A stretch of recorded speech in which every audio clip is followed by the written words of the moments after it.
नमो बुद्धाय।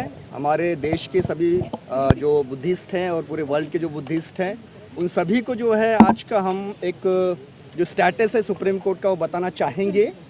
और आज जो हुआ है तो हमने एक बहुत सुंदर अमेंडमेंट एप्लीकेशन कोर्ट के सामने दर्ज की है, लगभग 96 पेजेस की है। और उस अमेंडमेंट एप्लीकेशन में हमने कुछ प्रेयर क्लॉजेज जो है ऐड किए हैं, कुछ फैक्ट्स नए ऐड किए हैं, कुछ ग्राउंड्स ऐड किए हैं, कुछ डॉक्यूमेंट्स, कुछ एनेक्सर्स जो है नए हमने ऐड्स किए हैं, ताकि हमारी जो 2012 की जो पिटीशन है जो भंते सुरेश साई जी ने दाखिल की थी तो उसमें और जान आ सके, उसमें और प्राण आ सके, उसमें फोर्स आ सके।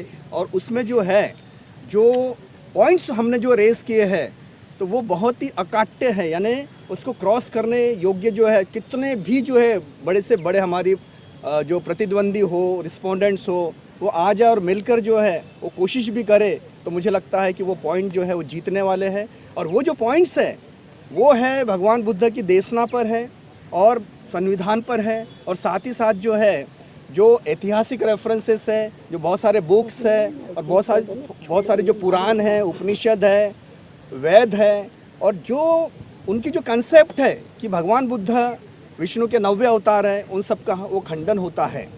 उस संदर्भ में डॉक्टर बाबा साहब अम्बेडकर ने क्या कहा 22 प्रतिज्ञा में, ये भी हमने कोट किया है। और विशेष रूप से जो बड़े बड़े स्पिरिचुअल जो लीडर्स हैं और जो बहुत बड़े जो हिंदू धर्म के जो प्रोपोगेटर्स हैं या स्पिरिचुअल लीडर्स हैं, वो भी कहते हैं कि हिंदू धर्म और बुद्धिस्ट जो धर्म है वो डिफरेंट है और इसलिए भगवान बुद्ध विष्णु का अवतार नहीं है।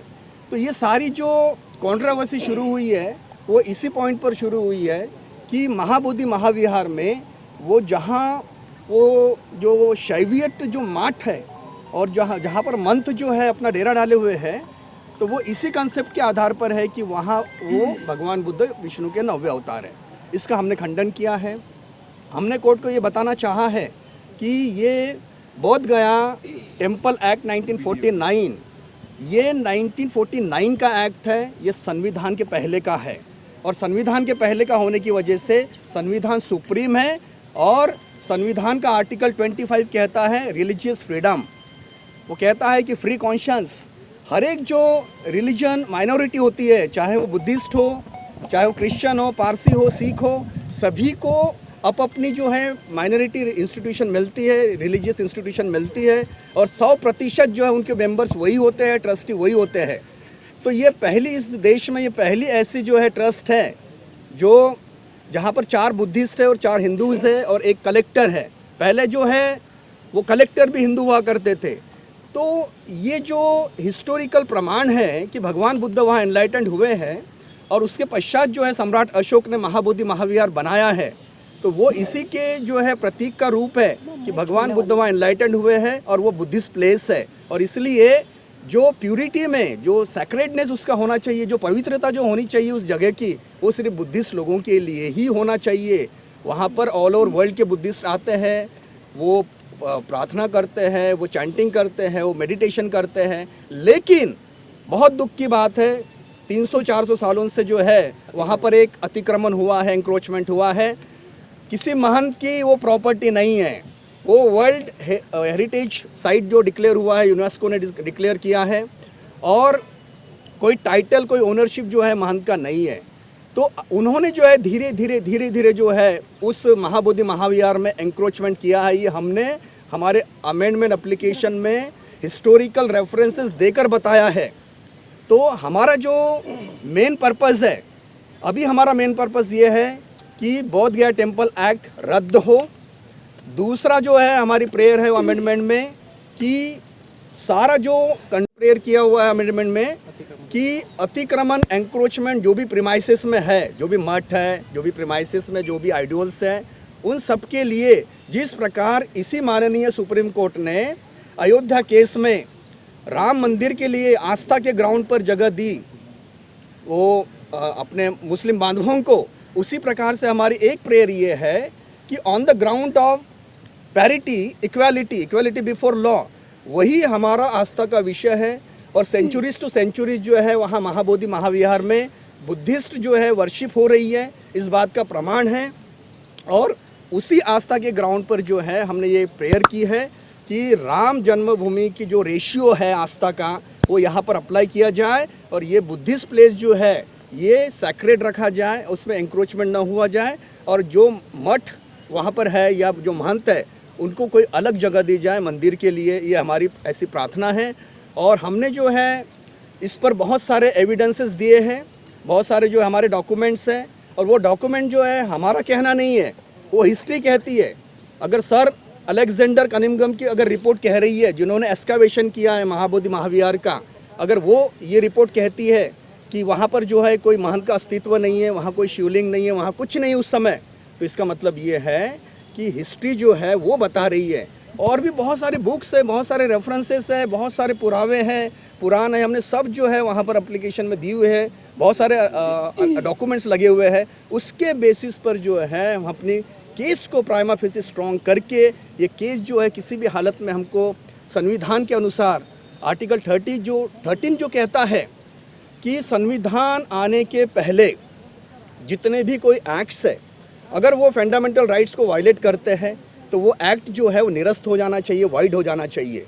हमारा कहना ये है कि ये एक्ट 1949 का है, 50 में कॉन्स्टिट्यूशन आया है, तो कॉन्स्टिट्यूशन सुप्रीम है, सर्वोच्च है।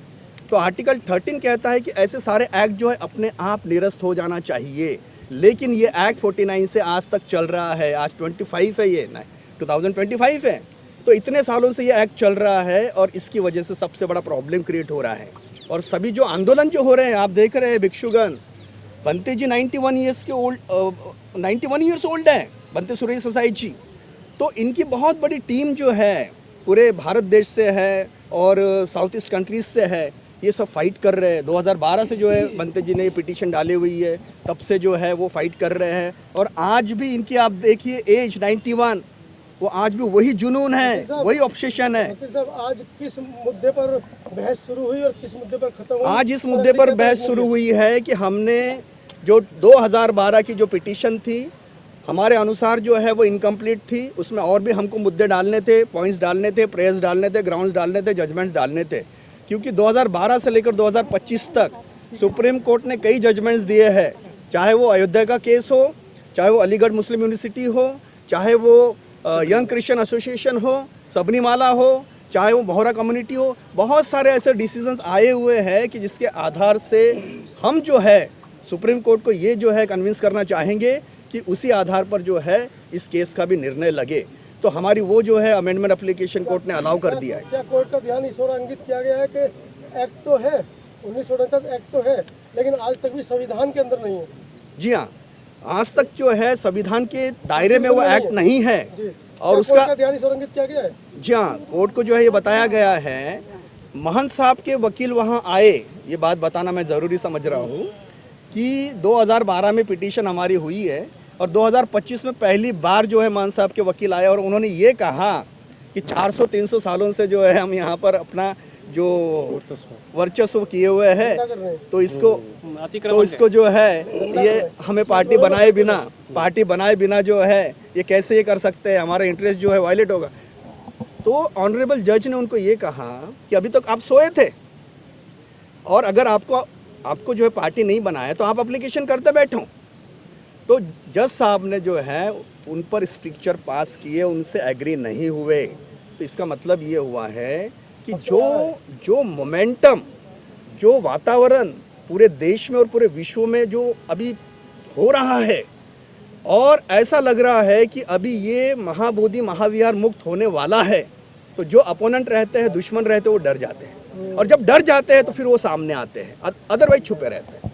तो ये ऐसा ही आज हुआ है, एक वातावरण बना हुआ है कि ये जो महाबोधि महाविहार जो है आज नहीं कल जो है वो मुक्त होने वाला है और वहाँ जितने भी जो बुद्धिस्ट जो है मॉन्क्स है या बुद्धिस्ट लोग हैं, उन्हीं के कंट्रोल में, उन्हीं के मैनेजमेंट में जो है ये महाबोधि महाविहार दिया जाएगा। क्योंकि इसके लिए पॉलिटिकली भी जो है प्रयास हो रहे हैं, इसके लिए जो है सोशली प्रयास हो रहे हैं, उसके लिए आंदोलन हो रहे हैं, मोर्चे हो रहे हैं, मशाल यात्रा चल रही है। सवाल ये आ रहा है कि 2012-13 से जैसे पिटीशन दाखिल हुई है, उससे एक मामला चल रहा है सुप्रीम कोर्ट में, लेकिन इस समय लोग ये जानना चाहते हैं कि किस स्टेज पर है ये जो मामला है। हाँ, देखिए 2012 से जो है ये पिटीशन चल रही है, लेकिन आपके इन्फॉर्मेशन के लिए मैं ये बता दूं कि 2009 में पहली पिटीशन भंते जी ने किए थे और उस समय जज साहब ने जो है 2 जजेस थे, उन्होंने लिबर्टी दिया कि आप गवर्नमेंट ऑफ इंडिया की तरफ थोड़ा सा प्रयास करिए और अगर वहाँ पर जो है प्रयास ना हो तो फिर से आप आइए। तो इन्होंने प्रयास किए पॉलिटिकली वगैरह जो है, बहुत प्रयास करने के बावजूद भी जो है गवर्नमेंट ने कुछ ऐसा इम्प्लीमेंटेशन नहीं किया एक्टिवली। तो इसलिए 2012 में फिर से पिटीशन किए। 2012 में जो है से लेकर अभी तक समय समय पर सुप्रीम कोर्ट ने ऑर्डर इसमें पास किए हुए हैं और फाइनल हियरिंग के लिए पास किए हुए हैं। आपको बता दूं मैं 2 बार, एक बार 2013 में फाइनल हियरिंग के लिए पास किए, एक बार 2018 में पास किए हुए हैं और एक बार 2024 में 25 में पास किए हुए हैं, जून 25 में भी पास हुआ है। तो इस तरह से जो है इस केस का निर्णय जो है सुप्रीम कोर्ट को भी लगता है कि लगना चाहिए और ये कंट्रोवर्सी जो है रिजॉल्व हो जानी चाहिए। अब जैसे मैं लेकिन हाँ, मैं आपको बताना चाह रहा हूँ कि ये जो केस है ये अभी प्रोसेस में आई हुए है, फाइनल स्टेज की तरफ जा रही है। तो जब तक कि सारी प्लीडिंग्स कंप्लीट नहीं होती, सारे जो डॉक्यूमेंट जो है, जो मिसलेनियस एप्लीकेशन है वो अलाउ नहीं होती, तो एक कोर्ट को जो है रेडी केस चाहिए फाइनल हियरिंग के लिए। तो अभी हमारी जो एप्लीकेशन थी अमेंडमेंट की वो अलाउ हो गई है, उस पर जो है वो रिप्लाई फाइल करेंगे, जो भी फाइल करना है उसके बाद में आर्गूमेंट होंगे, फाइनल आर्गूमेंट्स होंगे। यानी कि आपका कहना है कि अगली तारीख पे आर्गुमेंट्स होंगे? जी हाँ, ऐसे हम अपेक्षा करते हैं, लेकिन सुप्रीम कोर्ट को हम प्रिडिक्ट नहीं कर सकते। देखिए ये हमारी मंशा है, हर डेट में हमको लगता है, देशवासियों को लगता है कि आज डिसीजन हो जाएगा, रिजल्ट हो जाएगा, लेकिन किसी न किसी टेक्निकल पॉइंट की वजह से वो एडजर्न हो जाती है। तो फिलहाल जो है हम ये कहना चाह रहे हैं कि हम बहुत ही जो है नज़दीक पहुंच रहे हैं फाइनल हियरिंग के। अब एक और सवाल है कि लोगों को लगता है कि राजनीतिक रूप से दबाव बनाकर भी कुछ नहीं हो रहा, क्योंकि सबकी आंखें डुगडुगी लगाए सुप्रीम कोर्ट पर टिकी है, लेकिन सुप्रीम कोर्ट से कब तक न्याय मिलने की संभावना है? आप एक लॉयर हैं और इस केस को बखूबी जानते हैं, तो अनुमान क्या है कि कब तक यानी फैसला कुछ आने के चांसेस? ये अनुमान जो है मैं अपना पर्सनल अनुमान आपको बता सकता हूँ, हाँ, क्योंकि सभी लाखों करोड़ों की तरफ से तो नहीं बता सकता, लेकिन जो मुझे ऐसा लगता है कि जो थोड़े से जो फॉर्मेलिटीज जो बची हुई है, जो प्लीडिंग्स कंप्लीट होनी बाकी है, तो वो जो 1-2 डेट्स में हो सकती है आने वाले। और आज जो सबसे बड़ा काम हुआ है वो अमेंडमेंट एप्लीकेशन अलाउ होने की वजह से हमारे पिटीशन में बहुत जो है मजबूती आ गई है। तो इस पर उनका रिप्लाई आएगा, ये स्टेज के लिए शायद एक डेट मिल सकती है। तो मुझे ऐसा लगता है कि अभी 2026 तक इसमें फाइनल डिसीजन हो सकता है। तो मैं ये नहीं बोलना चाह रहा हूँ कि वो मार्च में होगा कि अप्रैल में होगा कि मई में होगा, कब होगा, लेकिन 2026 जो है ये डेडलाइन। अच्छा, लगभग कितने अंतराल की डेट मिल रही है? 4 महीने की, 2 महीने की, 3 महीने की? देखिए अंतराल तो हम बहुत कम ले रहे हैं, क्योंकि हम सभी को बहुत जल्दबाजी है, जल्दबाजी इन द सेंस बहुत पेशेंस रखे हैं और इतने सालों से जो है सब पेशेंस धैर्य रखे हुए हैं। तो हमको लगता है कि 1-1 महीने की डेट मिलनी चाहिए। कभी कभी जो है हम ये भी कोशिश करते हैं कि 15 दिन की डेट मिले। तो ये सब डिपेंड करता है कोर्ट के कन्वीनियंस पर। अच्छा, आपको नहीं लगता कि ऐसे जो मामले हैं जो कई सालों से पेचीदा पड़े हुए हैं, इन्हें फास्ट ट्रैक पे चलाना चाहिए? हमें लगता ही ऐसा है। आपने बहुत सुंदर सवाल पूछा कि चीफ जस्टिस जो होते हैं माननीय, वो कैप्टन मास्टर ऑफ रोस्टर होते हैं।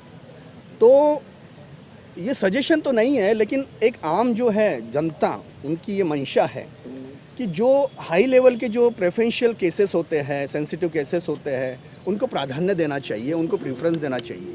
तो ये जो केस है ये बहुत ही प्रेफरेंशियल केस है, हाई लेवल की केस है और इसमें जो है बुद्धिस्ट कम्युनिटी के जो सेंटिमेंट्स से जुड़े हुए हैं। तो मुझे ऐसा लगता है कि सुप्रीम कोर्ट ने इसको प्राधान्य देना चाहिए और इसको जल्दी से जल्दी इसका जो सॉल्यूशन है वो रिजॉल्व करना चाहिए, सॉल्व करना चाहिए।